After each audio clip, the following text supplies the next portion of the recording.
Okay, here joining us tonight is a 2014 Maserati Ghibli. And this is actually a Fiat product. What happened there in, I guess, 2004, Fiat took over the manufacture of the Maserati from Ferrari. It used to be that the Maserati was a poor man's Ferrari, but now it's in a class all its own. Fiat is now mass producing the Maserati. The automatic transmission is an 8-speed ZF 8 HP. It has the paddle shifters there on the steering wheel, and of course the electronic shift-by-wire console shifter. Now I have the engine beauty cover removed right now. We'll put that right back.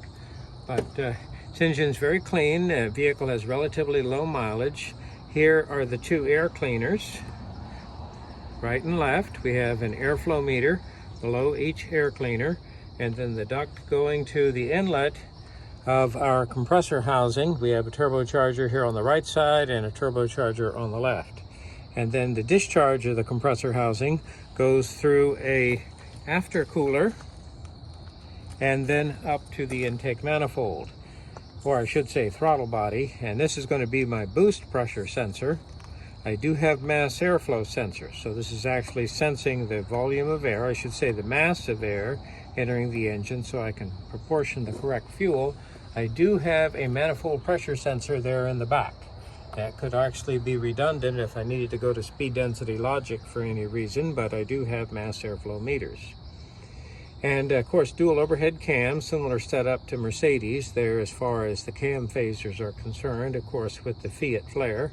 Here we see the throttle body of the servo motor controlling the throttle valve.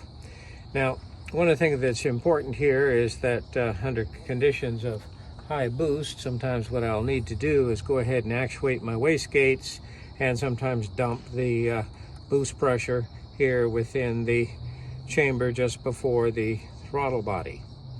Now, let's take a look. I do have two separate cooling reservoirs. I have the main engine reservoir and I have a second auxiliary reservoir.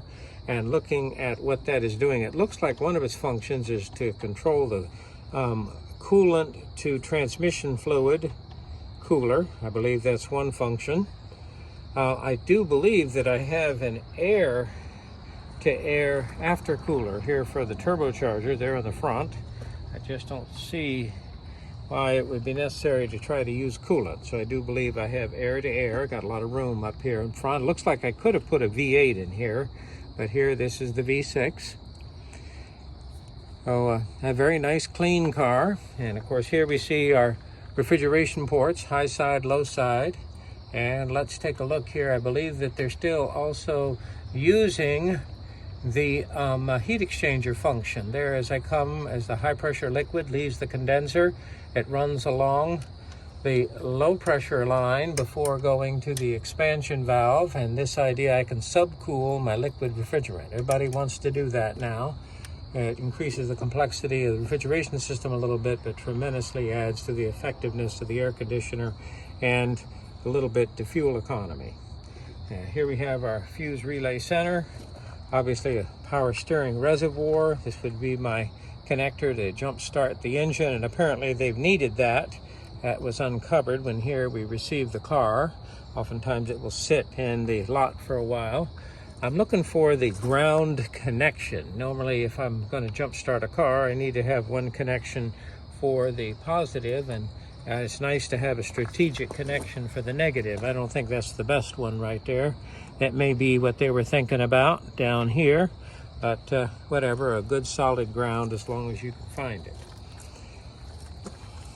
We don't do a lot of work on Maseratis. We do like to sell them if we get them, but we don't get them very often. So this is one that has just arrived to us, and it hopefully won't be with us very long.